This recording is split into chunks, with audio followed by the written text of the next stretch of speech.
मुंबईत त्याने एटीएमच्या कॅबिन मध्ये सुद्धा करण्याचं काम केलं। इतके घाणेरडे लोक मराठा असू शकत नाही, ते नक्कीच निजामाच्या पायद्याचे असू शकतात।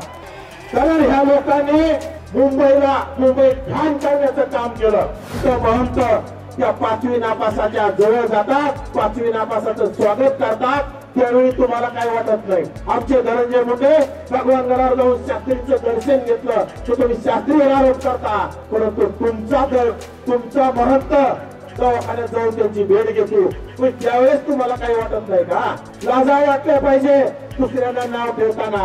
या राज्यामध्ये 15% सुद्धा मराठा समाज नाही। 6-7% जर मराठा समाज मुंबईत जाऊन राज्य सरकारला वेठीस धरत असेल आणि अक्षरशः त्यांना लाजा वाटल्या पाहिजे। मुंबईत त्याने एटीएमच्या कॅबिन मध्ये करण्याचं काम केलं।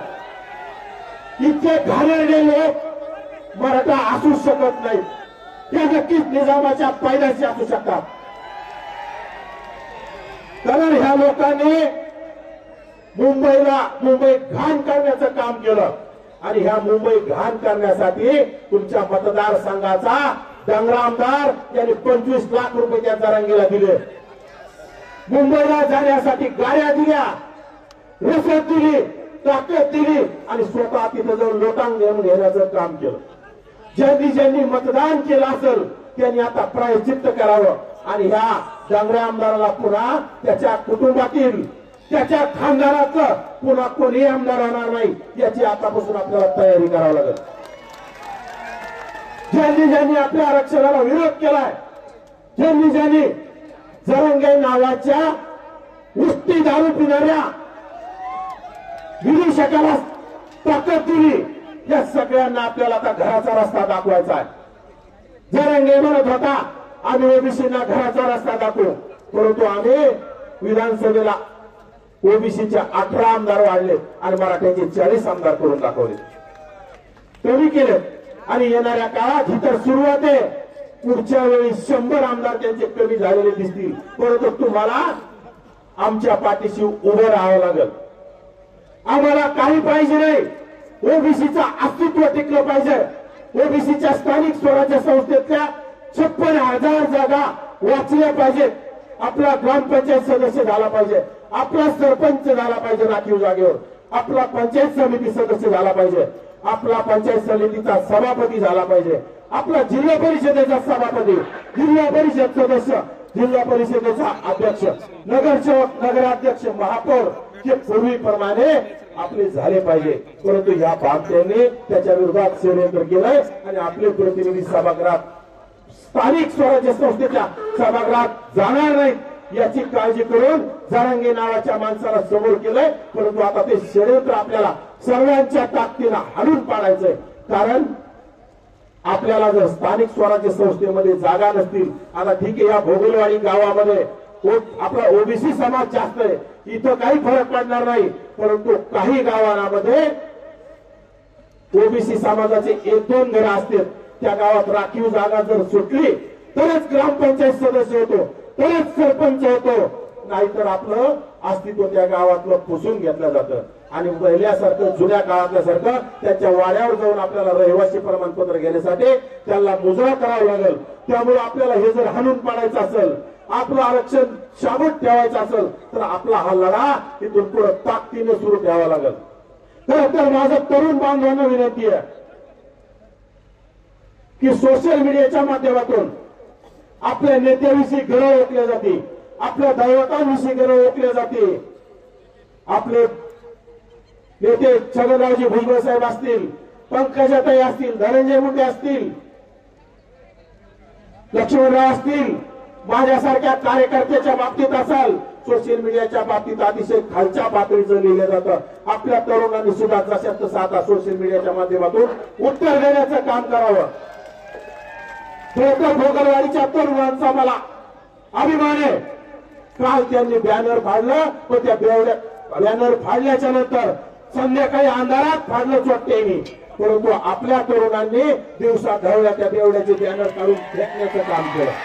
सगळ्यांनी मला त्या भोगलवाडीच्या तरुणांना अरे फेकलं पाहिजे होतं, कारण की तुम्ही आमच्या दैवताचे बॅनर फाडत असाल. हा कोणता आहे 5वी नापास उष्टी दारू पिणारा? तो काय संत म्हणताय काय?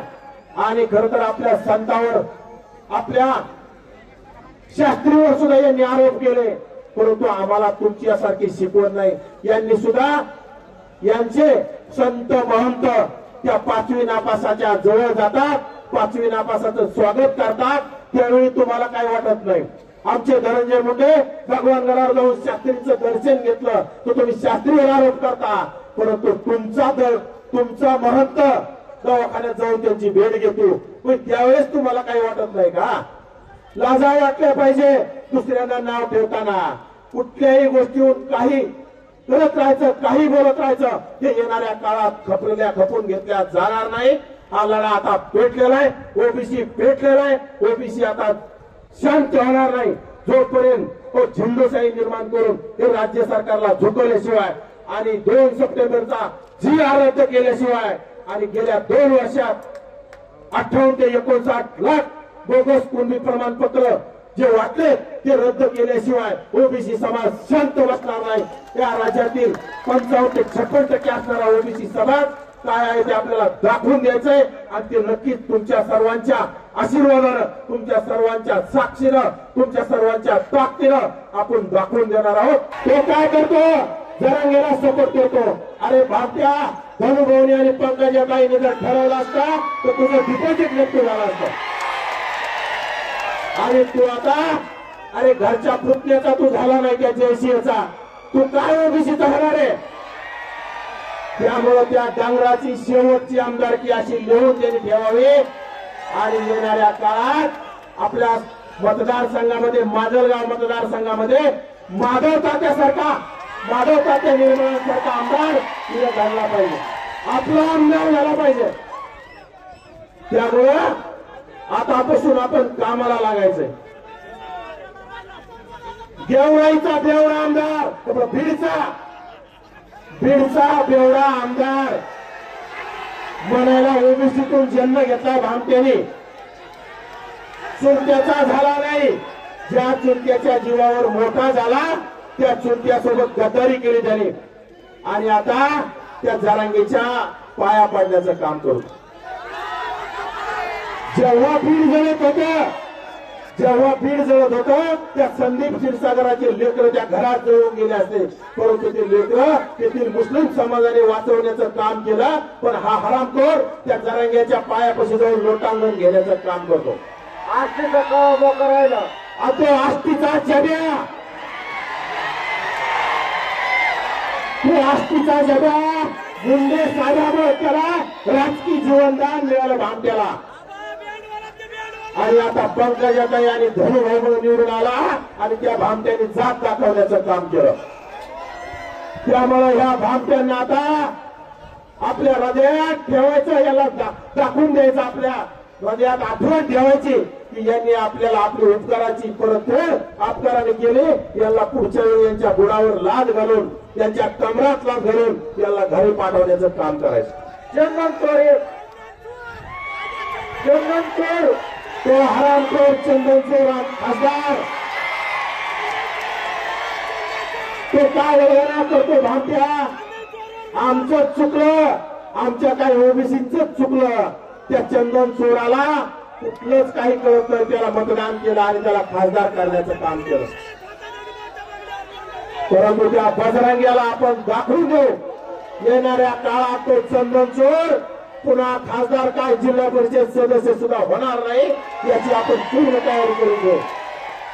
त्यामुळे बांधवांनो आता जागं राहायचंय, रात्र वाहिल्याची ओबीसीच्या आरक्षणावर वारंवार लढा घालण्याचं काम प्रत्येक राज्यकर्ते करतायत. आज 2 सप्टेंबर रोजी सुद्धा GR काढण्याचं काम झालंय. त्यामध्ये सुद्धा ओबीसी मध्ये घुसखोरी करण्यासारखा GR काढला. त्या GR ला विरोध करण्यासाठी आपल्याला आता येणाऱ्या काळात ताकदीने रस्त्यावर लढाई लढावी लागणार आहे.